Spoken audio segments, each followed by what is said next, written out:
လူတိုင်းဟာမိမိတို့အတိုင်းဒါအရာကြီးပွားတိုးတက်ကြမှာဖြစ်တယ်။ဒါကြောင့်လို့ဆိုရင်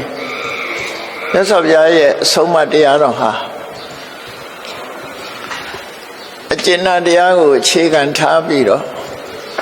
အသိပညာတရားနဲ့ဟောတာဖြစ်သောကြောင့်လွယ်မှားမှုမရှိဘူး။ဒါကြောင့်မို့ဘုရားဘာသာဝင်တွေသိကြတဲ့တရားကုံတော်6ပါးဆိုတဲ့ထဲမှာသွားခါတော့ဘဂဝတဓမ္မောသက်သောဘုရားကဓမ္မကိုဟောတဲ့အခါမှာလွယ်မှားတာတခုမှမရှိစေရဘူးအတိအကျအမှန်ကန်ပဲဟောတာဖြစ်တယ်မှန်ကန်မှုဆိုတာလောကမှာသူ့တဘာဝအတိုင်းရှိနေတာဖြစ်တယ်လွယ်မှားမှုကထုတ်ဖော်ပြောဆိုသူရဲ့လွယ်မှားမှုသာဖြစ်တယ်တရားဓမ္မဆိုတာလွယ်မှားတာမရှိဘူးလို့ပြောတဘာဝတရားကြီးဟာသူ့ဘာသူအကြောင်းနဲ့အကျိုးနဲ့ဆက်သွယ်နေတာသာဖြစ်တယ်တဘာဝတရားနဲ့နေထိုင်ကြတဲ့လူသားတွေရဲ့အသိဉာဏ်မလုံလောက်မှုကြောင့်တဘာဝတရားကိုဆန့်ကျင်တာလုပ်လို့ရှိရင်တော့လွယ်မှားမှုတွေကြုံရတတ်တယ်ပေါ့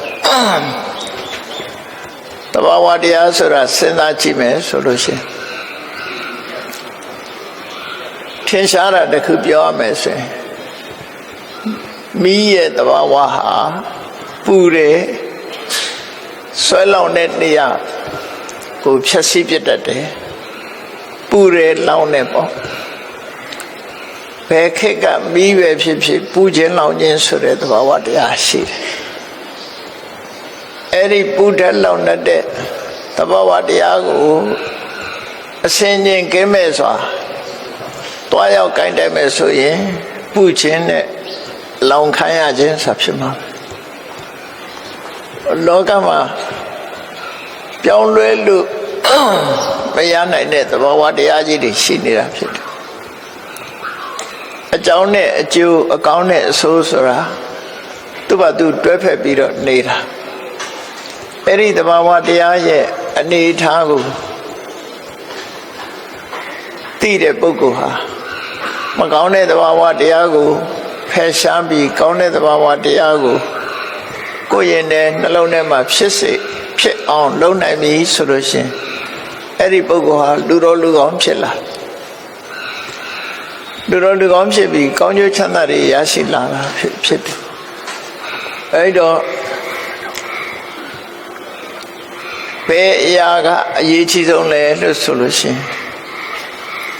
အသိပညာဟာအရေးကြီးဆုံးပဲဖြစ်တယ်အဲ့ဒီအသိပညာရဲ့အခြေခံကတော့သီလပဲဖြစ်တယ်ကိုချင်းသီလနဲ့အသိပညာဒီနှစ်ရပ်ပေါင်းစပ်ထားမယ်ဆိုရင်အရာရာမှာအောင်မြင်မှုကိုရနိုင်တယ်လို့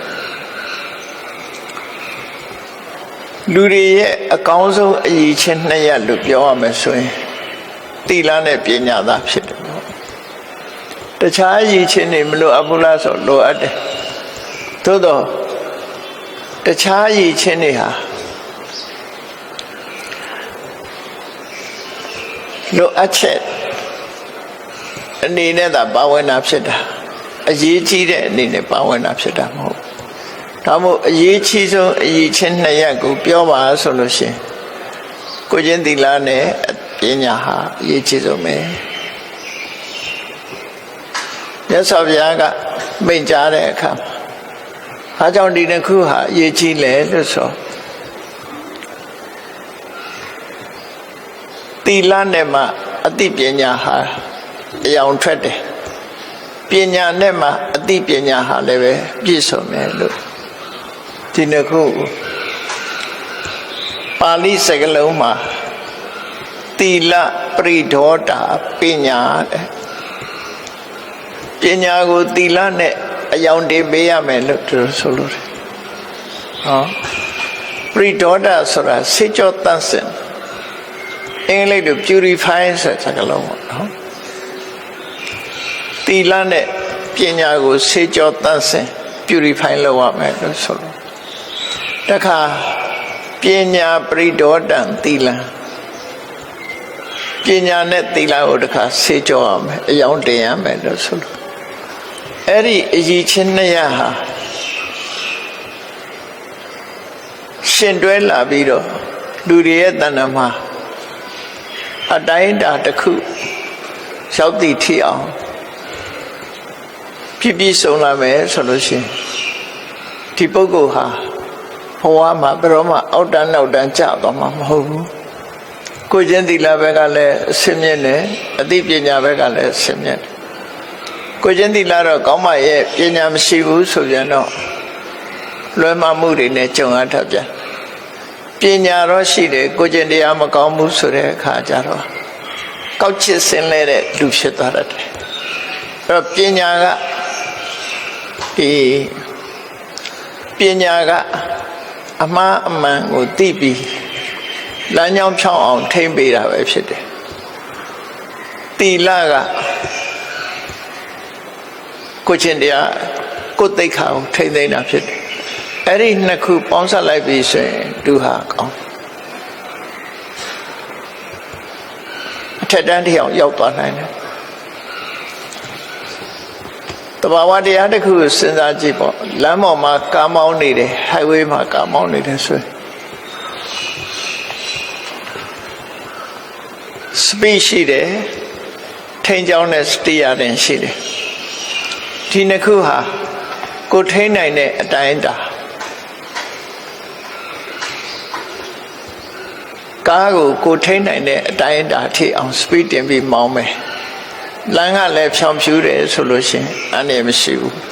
ကဲပြီးထိန်းနိုင်တဲ့အတိုင်းအတာတဲ့လွန်ပြီးတော့ speed ကိုတင်းမယ်ဆိုလို့ရှိရင်ဒီလိုဒုက္ခရောက်သွားနိုင်တယ်ထို့တူပဲသီလနဲ့ပညာဟာလည်းပဲတစ်ခုနဲ့တစ်ခုပြန်လည်ထိန်းကျောင်းပြီးတော့ဘဝလမ်းကြောင်းကိုသွားရမှာဖြစ်တယ်ကားမောင်းလို့ပဲထိန်းကျောင်းပြီးတော့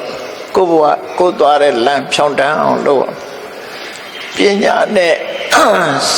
သွားမဲ့နေရာကိုစဉ်းကျင်စဉ်းစားတယ်သီလနဲ့ကိုယ်ကျင့်တရားကိုထိန်းတယ်ဆိုဒီနှစ်ခုဟာတစ်ခုနဲ့တစ်ခုပြန်လည်ထိန်းကျောင်းပြီး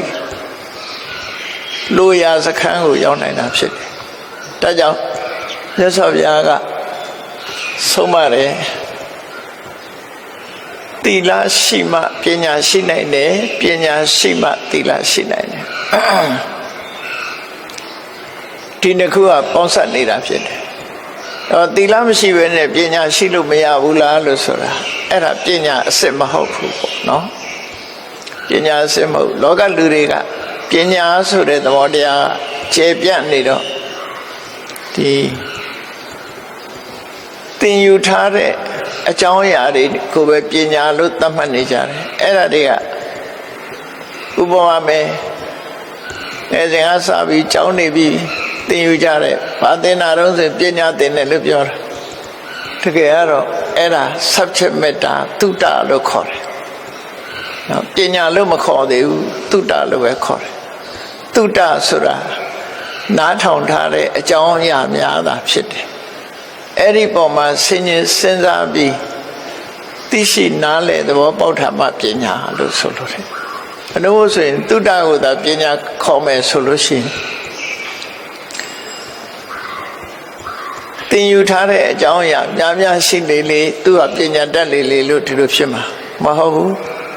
လူမှာစာတွေးလက်တွေးဆိုတာနှမျိုးရှိတယ်သုတဆိုတာပြောမယ်ဆိုရင်စာတွေးပေါ့အကြောင်းအရာတွေတွေးရှိထားတော့လည်းပဲဆင်ញင်သုံးသပ်မှုပညာအားနည်းလို့ရှင်လွယ်မှားသွားတယ်နော်ဆရာဝန်တွေဟာသုတအနေနဲ့သင်ယူထားကြတယ်လှုပ်ဆောင်တဲ့အခါမှာလွယ်မှားသွားတာရှိတယ်အင်ဂျင်နီယာတွေလည်းသုတအနေနဲ့ရှိတယ်လှုပ်ဆောင်တဲ့နေရာမှာလွယ်မှားမှုတွေဖြစ်တယ်ဘာကြောင့်လို့ဆိုအတွေ့အကြုံ experience ဆိုတဲ့အဲ့ဒီ experience ကရတဲ့ပညာမျိုးမဟုတ်သေးလို့ပဲဖြစ်တယ်ပေါ့အဲ့တော့ပညာဆိုတာကြတော့အတွေ့အကြုံနဲ့ရင့်ကျက်လာတဲ့ပုဂ္ဂိုလ်တွေဟာအမှားယွင်းနေသွားတယ်လို့သူဆိုတယ်ဒါကြောင့်မို့သုတနဲ့ပညာကိုလည်းကွက်ပြားခြားနားစွာသိရှိနားလည်ပြီးမိမိတို့ရဲ့သုတကိုပညာအဖြစ်ပြောင်းလဲနိုင်အောင်ဆင်ញင်တုံဆင်ញင်စဉ်းစားသုံးသပ်ပြီးလက်တွေ့ဖော်ဆောင်တတ်ရမှာဖြစ်တယ်အဲ့ဒါလို့မဟုတ်လို့ရှိရင် တုဒ္ဒအဆင့်မှာပဲပျောက်ကွယ်သွားပြီးတော့ပညာအဆင့်ရောက်မလာဘူးဖြစ်တယ်ပေါ့တုဒ္ဒနဲ့ပညာ subject matter နဲ့ wisdom ဒီနှစ်ခုအဲ့ဒီနှစ်ခုပေါင်းစပ်တာဒါကြောင့်မို့အဲ့ဒီပညာရက်ကိုအရှိန်တက်ဖို့ဆိုတာကိုယ်ချင်းတရားနဲ့ပြန်ထိန်ရမှာဖြစ်တယ်ကိုယ်ချင်းတရားနဲ့မထိန်နိုင်ဘူးဆိုရင်အသိပညာအားနည်းရောပါသွားပြီနောက်ဆုံးမှာကိုယ်ချင်းတရားပြပြတဲ့လူဟာလက်လပိန်းတို့ဘဝရောက်သွားတယ်ဆိုတာလောကမှာတာရကတွေမရှာပါဘူးကိုယ်ချင်းတရားပြပြသွားတဲ့ပုဂ္ဂိုလ်တစ်ခုရဲ့ကြာဆုံးသွားမှုဟာထင်ရှားတာပဲအဲ့တော့ဘလောက်ပဲပညာတတ်ခဲ့ကိုချင်းတရားမထိန်တဲ့လူတယောက်ဟာလမ်းမော့ရောက်သွားတာပဲခုခေတ်စကားနဲ့ပြောရင်မြောင်းနဲ့ရောက်သွားပြီပေါ့နော်ကိုချင်းတရားထိန်ပြီးတော့အသိပညာလည်းတတ်တယ်ကိုချင်းတရားလည်းကောင်းတယ်ဆိုတဲ့ပုဂ္ဂိုလ်ဟာတလူနဲ့တိုးတက်ချီးပွားလာတာဖြစ်တယ်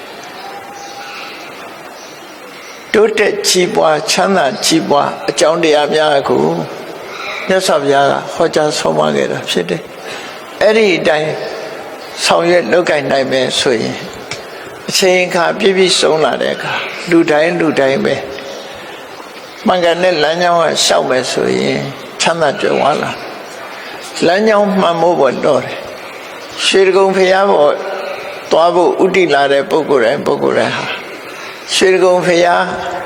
ရောက်နိုင်တဲ့လမ်းကြောင်းပေါ်ကိုရှောက်ရင်အနေနဲ့အမြန်ရောက်သွားကြမှာပဲဘယ်သူပဲဖြစ်မှန်လျှောက်သွားလို့ရှိရင်ရောက်သွားမှာဆိုတော့သိကြသို့တော့လမ်းကြောင်းမှန်ဖို့လိုတယ်နောက်ပြန်မသွားဖို့လိုတယ်ပေါ့အဲ့ဒါလိုပဲမြတ်စွာဘုရားရဲ့အဆုံးအမလမ်းကြောင်းပေါ်ရှောက်လန်းတဲ့အခါမှာထက်တန်လုံလဝိရိယနဲ့လိုက်နာကျင့်သုံးဖို့လိုတယ်ပြောင်းပြန်မလျှောက်ဖို့လိုတယ်ပေါ့ပြောင်းပြန်လျှောက်ရင်လည်းစခန်းကိုရောက်မှာမဟုတ်ဘူးလမ်းကြောင်းလွဲမှာလို့ရှိရင်လည်းလမ်းမော်ရွှေကုံဖရာကိုရောက်မှာမဟုတ်ဘူးအဲ့ဒီတိုင်းပဲကိုလိုချင်တဲ့စခန်းကိုရောက်ဖို့အတွက်ဖြောင့်မှန်တဲ့လမ်းကြောင်းလျှောက်ပြီးတော့တဲ့မမဥတည်သွားဖို့လိုအပ်တယ်လို့ဆိုအဲ့တော့မြတ်စွာဘုရားကတမ္ပတ္တိလို့ခေါ်တဲ့ပြည့်စုံအောင်မြင်ခြင်းတမ္ပတ္တိဆိုတာအကြောင်းတရားတွေပြည့်စုံရင်အကျိုးတရားတွေလည်းပြည့်စုံလာsuccess လို့အင်္ဂလိပ်လိုပတ်သက်ပြန်တယ် means of success means of accomplishment အောင်မြင်မှုရဲ့လမ်းကြောင်းတွေဘာတွေရှိလဲအဲ့ဒီအောင်မြင်မှုလမ်းကြောင်းတွေဘာအတွက်လဲဆိုတာစဉ်းကျင်စဉ်းစားကြည့်ကြရအောင်ဘုန်းကြီးတို့ကိုမေခွန်းထုတ်ကြည့်ရမယ်မေခွန်းထုတ်တာအများကြီးပဲမထုတ်ပဲနဲ့အနှစ်ချုပ်ကိုထုတ်ကြည့်လိုက်မင်းလူဘဝရလာတဲ့အခါမှာပစ္စည်းဥစ္စာပေါ်များနဲ့ကျွဲဝချမ်းသာခြင်းသလားလူများစုဒီမေခွန်းမေးခြင်းပစ္စည်းဥစ္စာပေါ်များချမ်းသာခြင်းသလားဆိုတော့ဒီမေခွန်းကိုချမ်းသာခြင်းပါတယ်လို့ဖြေမဲ့အဖြေတွေဟာအများဖြစ်နိုင်တယ်ပစ္စည်းဥစ္စာပေါ်များကျွယ်ဝချမ်းသာမှုကိုလိုလားပါသလားဆိုလိုလားတဲ့ပုဂ္ဂိုလ်တွေကြီးပဲဖြစ်အဲ့ဒါလူတွေရဲ့ဆန္ဒတစ်ခုအေးလိုလားလို့ရောတစ်ဖက်ကစဉ်းစားကြည့်လူတိုင်းချမ်းသာခြင်းနဲ့ဒါပေမဲ့လူတိုင်းချမ်းသာရဲ့လားမချမ်းသာလက်တဆုပ်စာလူနည်းစုသာချမ်းသာကြွယ်ဝကြဆင်းရဲတဲ့လူကပုံများတယ်ဆင်းရဲတဲ့လူကပုံများကဘာမှာဆိုလို့ရှိရင်8 ယောက်1 ယောက်ဟာထမင်းဝအောင်မစားနိုင်ကြကဘာလူဦးရေဒါကြောင့်မို့ဆင်းရဲတဲ့လူကများနေတယ်အဲ့လိုဆင်းရဲတဲ့လူတွေများနေတာဘာကြောင့်လဲအကြောင်းရှာလူတိုင်းဟာမိခွန်းထုတ်လို့ရှိရင်ချမ်းသာကြွယ်ဝခြင်းရတယ်အချို့သောပုဂ္ဂိုလ်များသာအနည်းငယ်သောပုဂ္ဂိုလ်များသာချမ်းသာကြွယ်ဝပြီးအများစုကရှုံးကနေရဆဲပဲဘာကြောင့်လဲအဖြေတစ်ခုထုတ်အောင်ဖြစ်တယ်နောက်တစ်ခုကချမ်းသာပြီးတဲ့လူတွေဟာဒုတိယမျှော်လင့်ချက်လို့ပြောရမယ်မျှော်လင့်ချက်ကဘာလို့ဆို လူဘဝလူအတိုင်းဝိုင်းထဲမှာခုံသိက္ခာရှိခြင်းချမ်းသာပြီးတော့လူမသိသူမသိလူရမဝင်တဲ့ဘဝမျိုးလေလူတွေကမလိုလားကြဘူးချမ်းသာပြီးရင်လူလောကအတိုင်းဝိုင်းထဲမှာခုံသိက္ခာရှိနေခြင်းတယ်ဒါဒုတိယမျှော်လင့်ချက်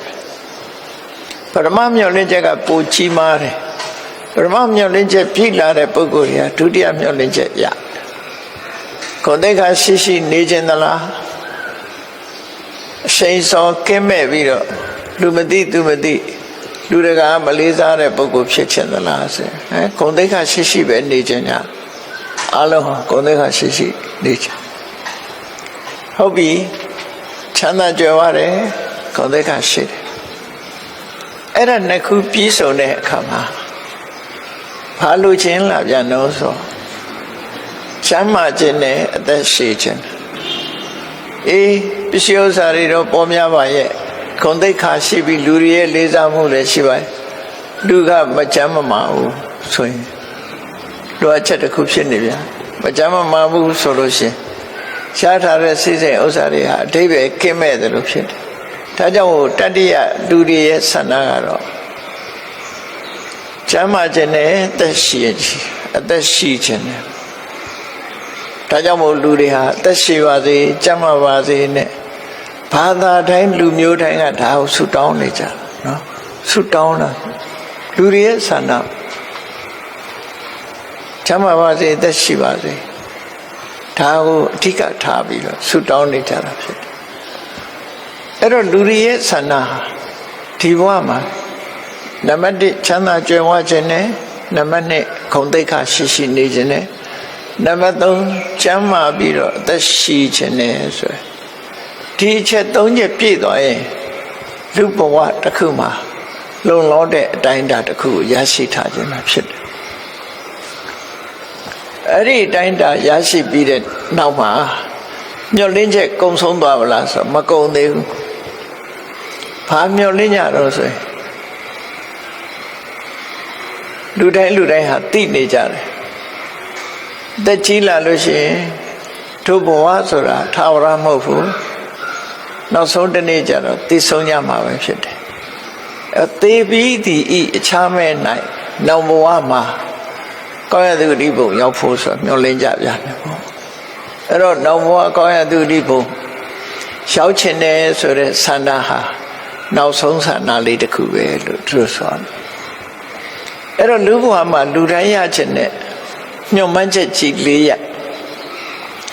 ပစ္စည်းဥစ္စာချမ်းသာကြွယ်ဝခြင်းနဲ့ဂုဏ်သိက္ခာရှိနေခြင်းနဲ့ကျမ်းမာ၍အသက်ရှင်ရှိခြင်းနဲ့သေတဲ့နောက်မှာကောင်းရတဲ့ဒီဘုံရောက်ခြင်းနဲ့ဆိုတဲ့ဒီလူသားတိုင်းရဲ့လူအင်ဆန္ဒဒီလူအင်ဆန္ဒကိုဖြည့်ဆည်းပေးနိုင်တဲ့အကြောင်းတရားရှိသလားဆိုတော့မြတ်စွာဘုရားကိုယ်တိုင်ကအဲ့ဒီလူချင်းဆန္ဒကိုဖြည့်ဆည်းပေးနိုင်တဲ့အကြောင်းတရားဟာ၄မျိုးရှိတယ်လို့ဟောထားတာနော်၄မျိုးရှိတယ်အဲ့ဒီ၄မျိုးကဘာလဲလို့ဆိုရင်နံပါတ်1ကတတ္ထာဆိုတာယုံကြည်မှုလို့ဘာသာပြန်တယ်အင်္ဂလိပ်လို confidence လို့ခေါ်တာအဲ့တော့ယုံကြည်မှုဆိုတာဘာကိုယုံကြည်တာလဲဆိုရင်ကောင်းတာလုပ်ရင်ကောင်းတာဖြစ်ရမယ်မကောင်းတာလုပ်ရင်မကောင်းတာဖြစ်တတ်တယ်ဆိုတဲ့အကောင်းအဆိုးအကြောင်းအကျိုးပေါ်မှာယုံကြည်တာနောက်တစ်ခုကလောကမှာအမှန်တရားဆိုတဲ့ပုံမှာယုံကြည်လက်ခံတာလုပ်ရင်ဖြစ်ကိုဖြစ်ရမယ်ဆိုတဲ့တဏှိဋ္ဌာန်နဲ့ရှိပြီယုံကြည်တာတချို့ကိစ္စတွေကအခုလို့အခုဖြစ်တာမဟုတ်ဘူးမယုံကြည်တဲ့လူကဆက်မလုပ်ကြတော့အခုဒီနေ့ခေတ်မှာကမ္ဘာမှာအစရှိတဲ့လူတိုင်းလို့ကောင်းကင်ခရီးကသွားနိုင်တဲ့လေမြန်ဆိုတာတိထွင်မှုဟာလွယ်တကူဖြစ်လာတာမဟုတ်ဘူးအမျိုးမျိုးစမ်းသပ်တဲ့လူတွေဟာဘဝဆုံးရှုံးလို့အနစ်နာမျိုးစုံခံပြီးတော့မှတဖြည်းဖြည်းချင်းတိုးတက်လာပြီးတော့ဒီအဆင့်ရောက်လာတာဖြစ်တယ် အဲ့ဒီလိုဆက်လက်ပြီးလှုပ်တာဟာယုံကြည်လို့လှုပ်တာပဲဖြစ်တယ်မယုံကြည်ရင်လှုပ်မှာမဟုတ်ဒါကြောင့်မို့အလုပ်တစ်ခုကချက်ချင်းဖြစ်တာပေါ့ဘုရားဘာသာတရားတော်နဲ့ပြောမယ်ဆိုလို့ရှိရင်သူမိရာယသိဘဝမှာဒီပင်ကရာမြတ်စွာဘုရားကကောရမဖေယဖြစ်လိမ့်မယ်လို့ဖြာတိတ်ကြားခဲ့တယ်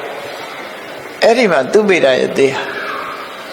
လေးသိင်ချေနဲ့ကမ္ဘာတသိန်းပါရမီဖြစ်ရင်ဖျားဖြစ်မယ်ဆိုတာကိုသူယုံကြည်တယ်။ယုံကြည်လို့သူဟာလှုပ်ဆောင်ခဲ့တာဖြစ်တယ်။အကယ်၍များမယုံကြည်ဘူးဆိုလို့ရှိရင်ဒီအလုပ်ကိုသူလက်လျှော့ပြမှာပဲဖြစ်တယ်။ဘယ်ဟာပဲဖြစ်ဖြစ်ယုံကြည်မှုဆုံးဖြတ်မှုအမှန်တမ်းအရေးကြီး။ယုံကြည်တယ်ဆိုတဲ့နေရာမှာ resolution ဆိုတဲ့ဆုံးဖြတ်ချက်ပါအဲ့ဒီဆုံးဖြတ်မှုတဏိဌာန်ချထားမှုဟာ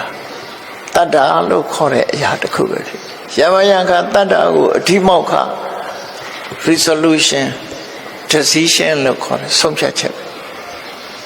ဆုံးဖြတ်ချက်ရှိတဲ့ပုဂ္ဂိုလ်တယောက်ဟာမမိတ်မတုံကြိုးစားတဲ့ခါနောက်ဆုံးမှအောင်မြင်သွားတယ်တောင်းတဲ့သမားတယောက်ဟာဘလောက်ပဲမြင့်မြင့်ဒီတောင်ထိပ်ကိုငါရောက်ရမယ်လို့ယုံကြည်ချက်ရှိတယ်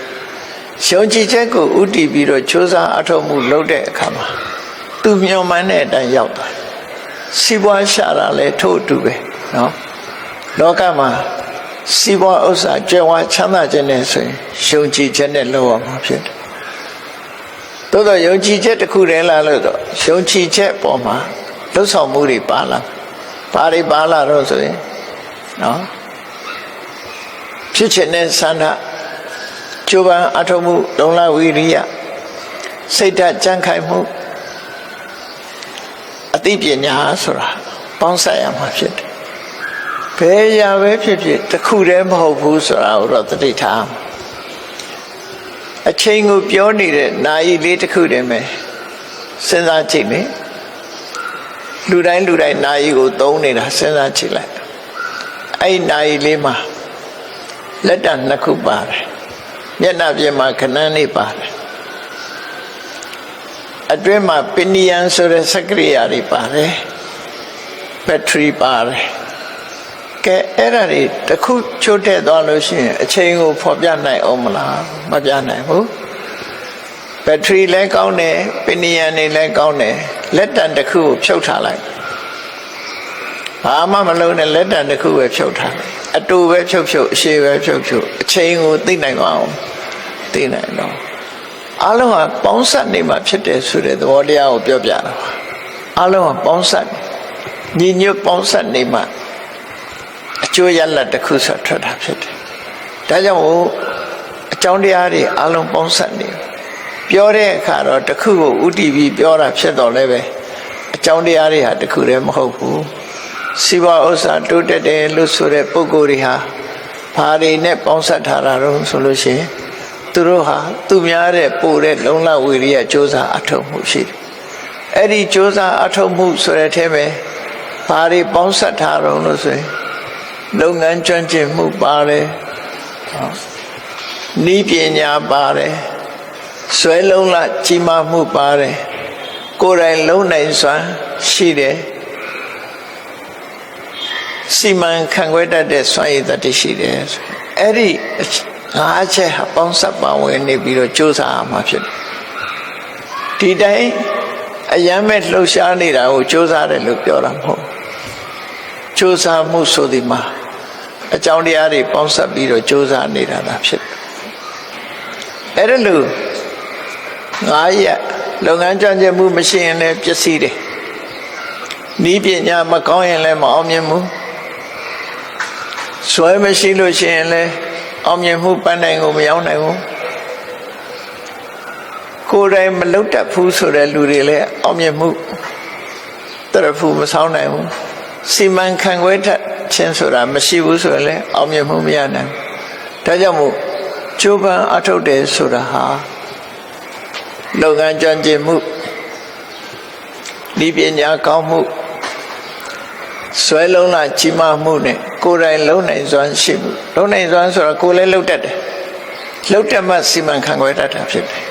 ကိုယ်မတတ်တဲ့ပညာရကိုသူများသွားဆရာလုံးလို့ရှိရင်သူလိမ်သမျှခံရမှာပဲဒါသိချရတယ်တရားနော် အဲ့တော့ကိုယ်တိုင်လည်းတတ်တယ်ကိုယ်တိုင်တတ်တဲ့ပညာနဲ့သူများကိုစီမံခန့်ခွဲတတ်တယ်ဆိုဒီအချက်၅ချက်ပြည့်ပြီးဝပေါင်းစပ်ပြီးဆိုရင်အထွတ်ထိပ်ကိုရောက်လာတာပဲဖြစ်တယ်အဲ့တော့မြတ်စွာဘုရားက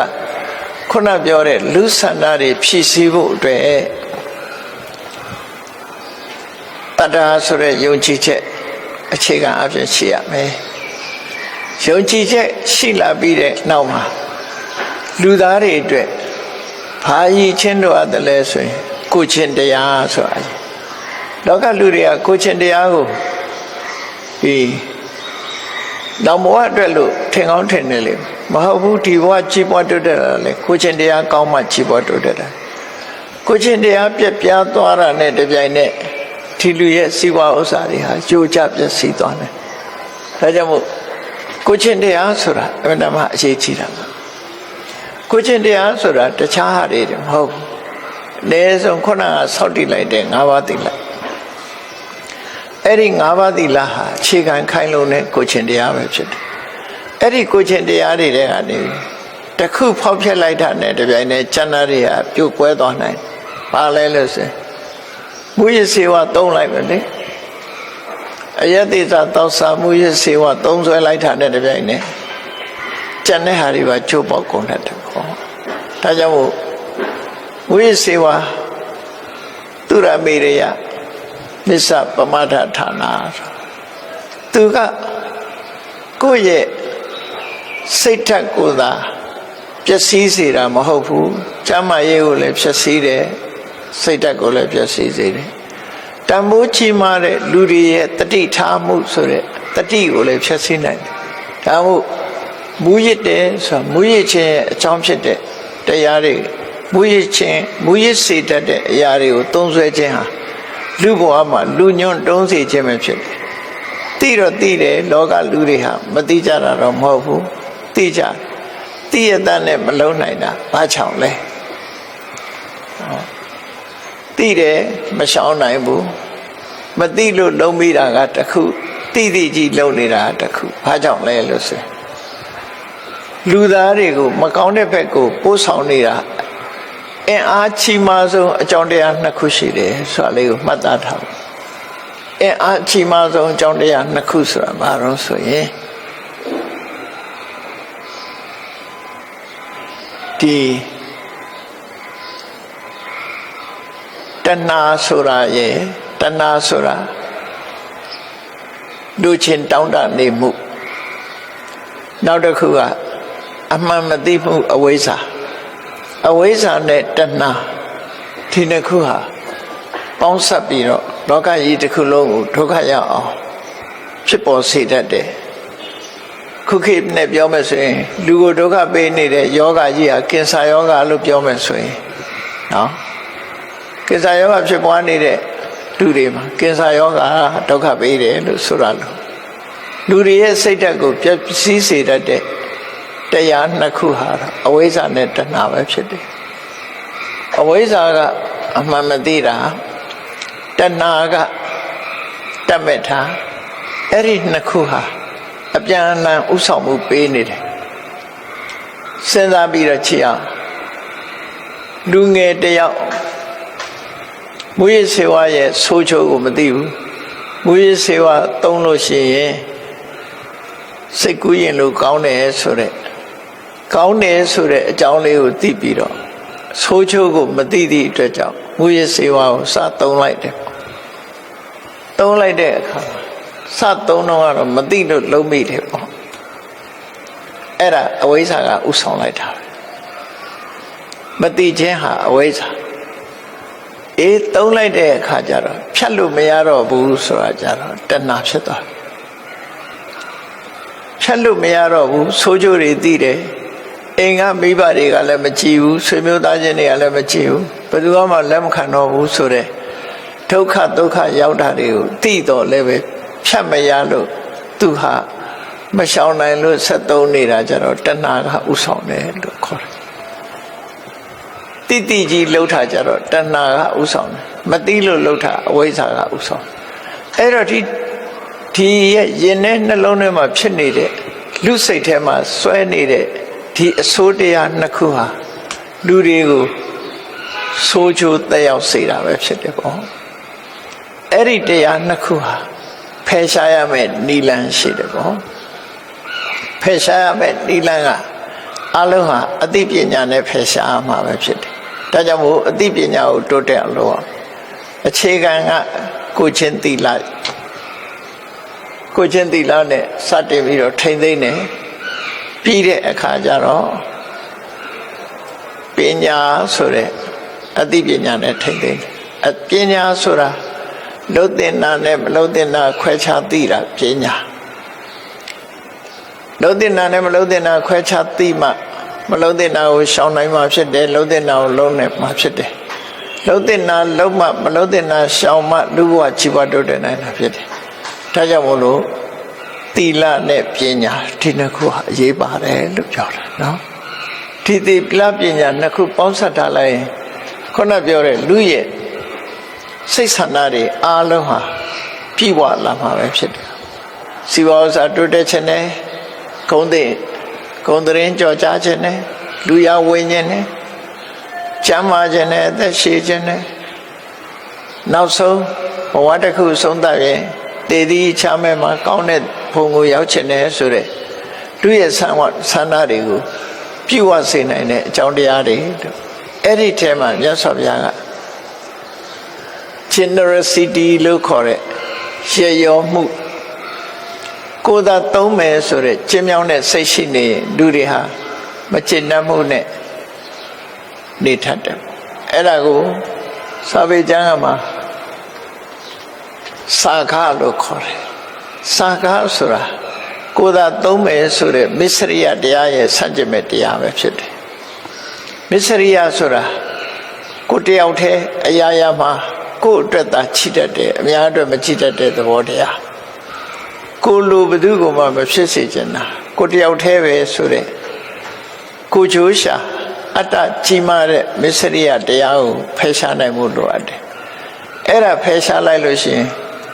အာလုံးလူတွေရဲ့ဆန္ဒဟာပြည့်စုံသွားမှာဖြစ်တယ်ဒါကြောင့်မို့မှတ်သားထားဖို့ရာကလူဆန္ဒပြည့်ဝဖို့အတွက်နံပါတ်1ကယုံကြည်ချက်တတ်တာနံပါတ်2ကကိုချင်းသီလနံပါတ်3ကစာခနံပါတ်4ကပညာလို့သူဆိုလို့တယ်အဲ့ဒီမှာအရေးကြီးဆုံးနှစ်ခုကိုပြောပါဆိုရင်သီလနဲ့ပညာပဲနော်အရေးကြီးဆုံးနှစ်ခုကသီလပညာနှစ်ခုရှိရင်ကျန်တာတွေဖြစ်ဖို့မခဲရင်တော့ဒါကြောင့်မို့သီလပညာကတော့တစ်ခုသီလကိုဖယ်ပြီးတော့ပညာတစ်ခုတည်းယူလို့လည်းမရဘူးပညာကိုဖယ်ပြီးကိုချင်းသီလတစ်ခုတည်းလုပ်လို့လည်းမရဘူးဒီနှစ်ခုကခေါင်းနဲ့ပန်းလို့ပဲထင်ကားတစ်ချက်မှာခေါင်းနဲ့ပန်းလို့ပဲဒီနှစ်ခုကပေါင်းစပ်ထားမှာဖြစ်တယ်အဲ့ဒီလိုမြတ်စွာဘုရားကဆုံးမဩဝါဒပေးပြီးတော့ဟောကြားခဲ့တာဖြစ်တယ်ပေါ့အဲ့ဒါမြတ်စွာဘုရားရဲ့အဆုံးအမတွေဟာလောကမှာလက်တွေ့ကြတယ်အေးကြီးပွားတိုးတက်ဖို့အတွက်ဒီရည်ချင်းနေအနေထားတစ်ခုဖော်ဆောင်မှုမြတ်စွာဘုရားဒီအရည်ချင်းနေပြည့်ပြီးတဲ့နောက်မှာဒီပုဂ္ဂိုလ်တရားဟာစင်စစ်မပြတ်လဲပတ်ပြီးတော့ကြီးပွားနေတခါတလေကြီးပွားတိုးတက်မှုတော့ရှိတယ်ကြီးပွားတိုးတက်မှုကတဖြည်းဖြည်းယိုယွင်းပြီးတော့ကြာဆုံးသွားတာလည်းရှိတတ်တယ်စက်ယုံကြီးတော့တည်ထားတဲ့စက်တွေမလဲပတ်နိုင်ဘူးလဲရင်ရှုံးတယ်နော်လဲလိုက်တာနဲ့ရှုံးကုန်ဆက်မလဲနိုင်တာမျိုးဖြစ်တတ်တယ်အဲ့တော့ဆက်ပြီးလဲပတ်နေဖို့အတွက်ကဘာတွေလိုအပ်လဲကောင်းတဲ့လမ်းကြောင်းပေါ်ရောက်ပြီးတော့ဆက်ပြီးဖြစ်နေဖို့အတွက်လိုအပ်ချက်ကဘာလို့ဆို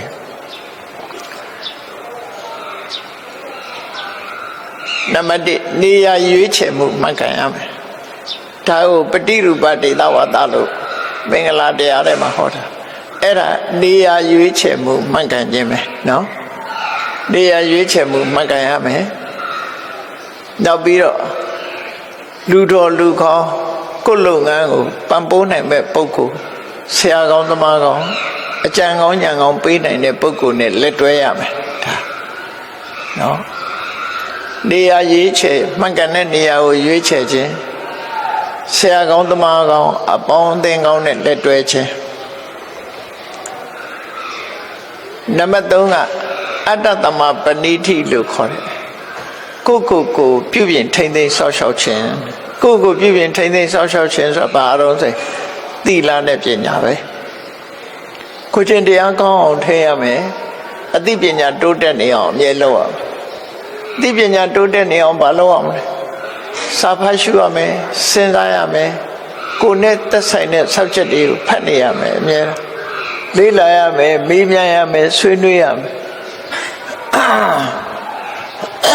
ဆွေးနွေးမှုဆိုတဲ့နေရာမှာဒီကနေ့ခေတ်မှာဆွေးနွေးမှုတွေကပုံစံနဲ့ပြောင်းတယ်နော်အကြောင်းအရာတစ်ခုကိုအကျိုးပေါ်အောင်ဆွေးနွေးဖို့လိုအပ်တယ်ပေါ့အခုကတန်ဖိုးရှိတာဆွေးနွေးမှုမရှိမဟုတ်ဘဲနဲ့တခြားအကြောင်းအရာတွေဆွေးနွေးပြီးဆွေးနွေးပွဲမှာရန်ဖြစ်သွားကြတာလည်းရှိတယ်ကိုဟာသူဟာရှေ့တန်းတင်ပြီးပြောကြတာဖြစ်တယ်တကယ်အကြောင်းအရာတစ်ခုကိုဆွေးနွေးမှုကအမှန်တမ်းတန်ဖိုးရှိတယ်လို့ပြောဒီကနေ့ခေတ်ဆွေးနွေးပွဲတွေနော်အစည်းအဝေးတွေအမှန်တမ်းများတယ်သို့တော့အကောင်ထဲမပေါ်တဲ့အစည်းအဝေးကိုနေတိုးလို့ခေါ်တယ်နော်နေတိုးလို့ခေါ်တယ်နေတိုးဆိုတာအတိပ္ပယ်ဖွင့်တဲ့အခါကျတော့ non action talk only ဒီနေတိုးက NATO ဒီစကားလုံးလေးလုံးလေးကိုပေါင်းပြီးနေတိုးလို့ခေါ်တယ် non action လုံးမပါဘူး talk only အပြောတတ်တဲ့ပဲအဲ့ဒီအစည်းအဝေးမျိုးကြရင်တော့သုံးဝင်မှုတာသိကြတယ်နော်လှုပ်တယ်ငွေကုန်ကြီးချအစည်းအဝေးကြီးတွေကျင်းပတယ်ပြီးရင်အပေါင်းအရင်တန်တန်နဲ့ပြောသွားကြတယ်စာရန်ကြီးတွေဖတ်ကြတယ်ဟိုဟာတွေလှုပ်တတ်တယ်ပြီးပြီဆိုတော့အတန်တွေတိတ်သွားတယ်နောက်ထပ်အကောင့်ထဲပေါ်တာလည်းမရှိဘူးဘာမှလှုပ်တာလည်းမရှိဘူးဆိုအဲ့ဒါနေတိုးအစည်းအဝေးလို့သာမှတ်ထားပြီနော်နေတိုးအစည်းအဝေးဆိုတာအချိန်ကုန်ခြင်းငွေကုန်ခြင်းပဲဖြစ်တယ် no action talk only ဆိုတာမဖြစ်စေဖို့စီမံချက်တစ်ခုချပြီးအကြံကောင်းဉာဏ်ကောင်းတွေနဲ့လုပ်ပြီးအကောင့်ထဲပေါ်တဲ့ဆွေးနွေးပွဲပဲလုပ်တဲ့ပေါ့နော်အဲ့လိုမလုပ်လို့ရှိရင်သူကတမိုးတက်လာမှာမဟုတ်ဘူးအသိပညာလည်းတိုးတက်လာမှာမဟုတ်ဘူးကိုသိတာကိုပြောကိုစကားငါစကားနွားရညင်ညခုံညပြီးငြိမ်သွားကြပြန်ကော်ဖီတောက်မုံစားပြန်ကြပြန်အဲ့ဒါနေတိုးအစည်းအဝေးလို့ခေါ်တယ်အဲ့ဒါမျိုးမဖြစ်သင့်ဘူးအစည်းအဝေးတစ်ခုကပညာရသွားစီမံချက်တစ်ခုဖြစ်သွားမယ်အများရဲ့ဆုံးဖြတ်ချက်နဲ့တစ်ခုအောင်မြင်မှုရသွားဒီလိုပဲဖြစ်တဲ့ပြန်လီဆန်းစစ်တဲ့အစည်းအဝေးမျိုးဖြစ်တဲ့အလုပ်တစ်ခုလုပ်ပြီးပေါင်းစုလုပ်တဲ့အခါမှာတို့ဘယ်တော့မှဘာလုပ်ခဲ့တယ်ဘာလုပ်တယ်အဲ့ဒီလုပ်တာအကျိုးအမြတ်ဘယ်လောက်ရှိလဲဒီနေရာမှာဘာမှားတယ်လဲဘယ်အချက်ကတော့ဆက်လက်လုပ်တဲ့နဲ့ဘယ်အချက်ကတော့မလုပ်တဲ့ဘူးဆိုတာတွေကိုအများသဘောနဲ့အမှားမှန်ရှာကြံပြီးတော့ပြုပြင်ထိမ့်သိမ့်တဲ့အစည်းအဝေးမျိုးဒါမျိုးချတယ်နော်တန်ဖိုးကြီးမာတယ်လို့ပြောမလုပ်ရဘူးမဟုတ်လုပ်ရမယ်အစည်းအဝေးလည်းလုပ်ရတယ်တာကိစ္စလို့ခေါ်တယ်အတူတကွဆွေးနွေးပြောဆိုမှုကလည်းရှိရဒါမှအကြံကောင်းဉာဏ်ကောင်းတွေရနိုင်တာဖြစ်တယ်ဒါကြောင့်မို့မြတ်စွာဘုရားဟောတဲ့အဆုံးအမတွေကဒါတွေအားလုံးခြုံငုံထားတာနေရာရွေးချယ်မှုမှန်ကန်ရမယ်မိကောင်းဆွေကောင်းအကြံဉာဏ်ကောင်းပေးနိုင်တဲ့ပုဂ္ဂိုလ်တွေနဲ့ဆုံစည်းရမယ်ပြီးတဲ့အခါကျတော့အတ္တသမပဏိတိကိုပြုပြင်ထိမ့်သိမ်းနိုင်စွမ်းရှိရမယ်မကောင်းသေးရင်ကောင်းအောင်ပြင်ရမယ်တိုးတက်လာအောင်လုပ်ရမယ်ကိုစိတ်ကိုအလိုမလိုက်ရဘူးလို့ဆိုလိုတယ်မကောင်းတဲ့ဘက်ကိုအလိုမလိုက်ရဘူးကိုမှသီလနဲ့ပြည့်စုံရင်လားအသိပညာပြည့်စုံရင်လားကိုချင်းသီလနဲ့ပြည့်စုံပြီးရင်အသိပညာဟာအမြဲတမ်းရှုခြင်းအောင်မြင်ကြီးပွားသွားတဲ့ပုဂ္ဂိုလ်တွေနိနာနေတဲ့အားကိုဘာကြောင့်ကြီးပွားတယ်ဆိုတာစူးစမ်းလေ့လာခြင်းဆိုတာတွေနဲ့အသိပညာတိုးတက်နေအောင်လုပ်ခြင်းဟာအတ္တသမပဏိတိပဲသီလမရှိသေးရင်သီလရှိလာအောင်ကိုချင်းပညာအားနည်းနေသေးရင်ပညာတိုးတက်လာအောင်ကြိုးစားအထောက်အောင်ဒါအတ္တသမပဏိတိ အဲ့ဒီအားလုံးအခြေအနေတစ်ခုဟာအခြေခံရှေးကလုပ်ခဲ့ပြီးသားဖြစ်တဲ့ရှေးကုသိုလ်ကံအခြေအနေကောင်းပေါ်မှာမူတည်ပြီးတော့ဆောင်ရွက်ရမှာဖြစ်တယ်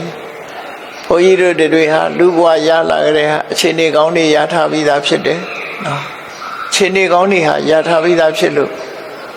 ကိုယ်ရှင်တဲ့နှလုံးထဲမှာကောင်းမြတ်တဲ့အနေအထားတွေနားလည်နိုင်စွမ်းရှိတဲ့ပင်ကိုယ်ဉာဏ်တွေရှိပြီးရှစ်ဆက်အလုံးလုံးဖို့ပဲလိုအပ်တယ်အလုံးလုံးမယ်ဆိုလို့ရှိရင်အောင်မြင်ကြီးပွားမှုတွေကတစ်ခုပြီးတစ်ခုတစ်ခုပြီးတစ်ခုဆက်လက်ပြီးတော့အောင်မြင်သွားမှာအဲ့ဒါကိုတမ္ပတိ14ပါးလို့ခေါ်တာပဲအောင်မြင်ကြီးပွားဖို့ရာအတွက်